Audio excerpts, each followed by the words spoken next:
Hello everyone, నేను మీ Neelima. Welcome back to happy with Khushi vlogs. ఈ రోజు నా డైలీ రొటీన్ వచ్చేసి ఈ వీడియోలో మీతో షేర్ చేసుకుంటున్నానండి.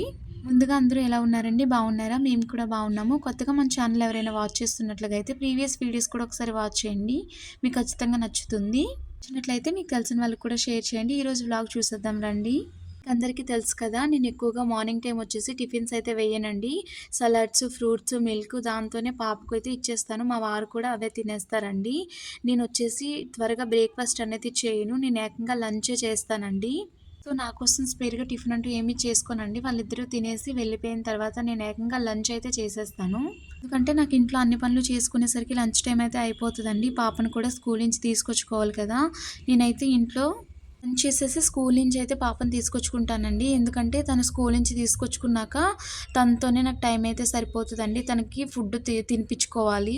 తను ఎర్లీగా తినదు, చాలా లేట్గా తింటుంది. తర్వాత తనకి హోంవర్క్ చేయించాలి, తర్వాత పాపను వచ్చేసి నిద్రపోచాలండి. ఇదంతా చేసేటప్పటికి నాకు టైం అయితే ఈవినింగ్ అయిపోతుంది అనమాట.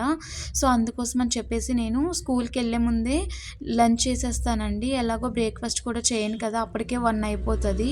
ఈరోజు వచ్చేసి నేను బ్రేక్ఫాస్ట్ కింద కొంచెం పాయసం అయితే చేశానండి. ముగ్గురం కూడా అదే కొంచెం కొంచెం తినేసాము.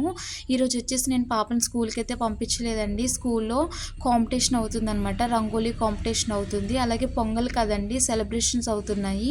సో పాపనైతే స్కూల్కి అయితే ఏం పంపించలేదండి, ఇంట్లోనే ఉంది. వారికి వచ్చేసి బాక్స్ అయితే కట్టేసి ఆఫీస్కి అయితే పంపించేశానండి.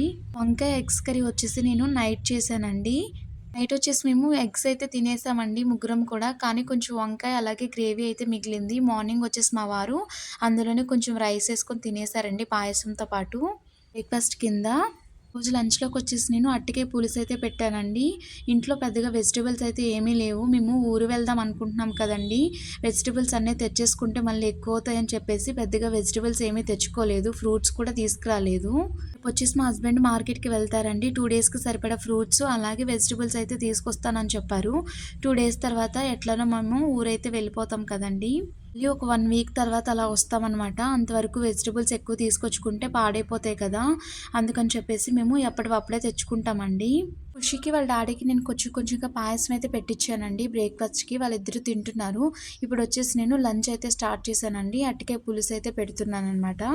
చెప్పాను కదా వెజిటబుల్స్ అయితే అయిపోయాయని చెప్పేసి. అట్టికాయ అయితే ఒకటే ఉందండి, మా వారికి నాకు సరిపోతుంది. మా పాప అయితే పెద్దగా తినదండి కర్రీ. మా ఇద్దరికి లంచ్లోకి సరిపోయేలాగా అట్టికాయ పులుసు అయితే పెట్టేశానండి. నేను అట్టికాయకి వచ్చేసి ఇలా స్లైసెస్ లాగా కట్ చేసుకుంటానండి. మరీ కొంచెం పల్చగా కాకుండా కొంచెం థిక్గానే కట్ చేసుకుంటాను అనమాట. అట్టికాయ ముక్కలు ఎలా కట్ చేసుకున్నా కర్రీ చాలా టేస్టీగా ఉంటుందండి. కానీ నేను పులుసులోకి ఇలా పెద్ద పెద్దగానే కట్ చేస్తానన్నమాట. నేను ముందు వీడియోలో చెప్పాను కదండి, నాకు చీర పెద్దగా కట్టుకోవడం రాదు అని చెప్పేసి. అందుకోసమే నేను ఎక్కువగా డ్రెస్సెస్ అయితే ప్రిఫర్ చేస్తాను. ఈ చీర కట్టుకోవడమే కాదండి, నాకు మడత పెట్టడం కూడా రాదనమాట. చాలాసేపు కుస్తీ పట్టిన తర్వాత నాకు ఇలా వస్తుందండి మడత అయితే. ఎప్పుడూ కూడా చాలా ఇబ్బంది పెడుతుంటుంది. సరే ఈసారి పండగకైనా చీర కట్టుకుందాం అనుకుంటున్నాను కదా అని నేర్చుకుందామని నిన్నంతా ప్రాక్టీస్ చేశానండి. కానీ నాకు అసలు కనీసం చీర కట్టుకోవడం కాదు కదా, మడత పెట్టడం కూడా రాలేదన్నమాట. అమ్మ కూడా చాలాసార్లు తిడుతుంటుందండి, ఇంకా చీర కట్టుకోవడం రావట్లేదు, చిన్న చిన్న పిల్లలు కట్టేసుకుంటున్నారని చెప్పేసి. నేను చాలా ట్రై చేస్తున్నానండి, కానీ రావట్లేదు. నేనేం చేయను చెప్పండి. అన్నీ అందరికీ రావాలని అయితే ఏమీ లేదు కదండి, ఎవరి టాలెంట్ అయితే వాళ్ళకు ఉంటుందన్నమాట. నేను వచ్చేసి వంటలు అయితే బాగా చేస్తానండి. నేను ఎలా చేసినా వంటలు వచ్చేసి చాలా టేస్టీగా వస్తాయి. అదైతే నేను నా టాలెంట్ అనుకుంటానండి. అలా ఒక్కొక్కరికి ఒక్కో టాలెంట్ ఉంటుంది కదా.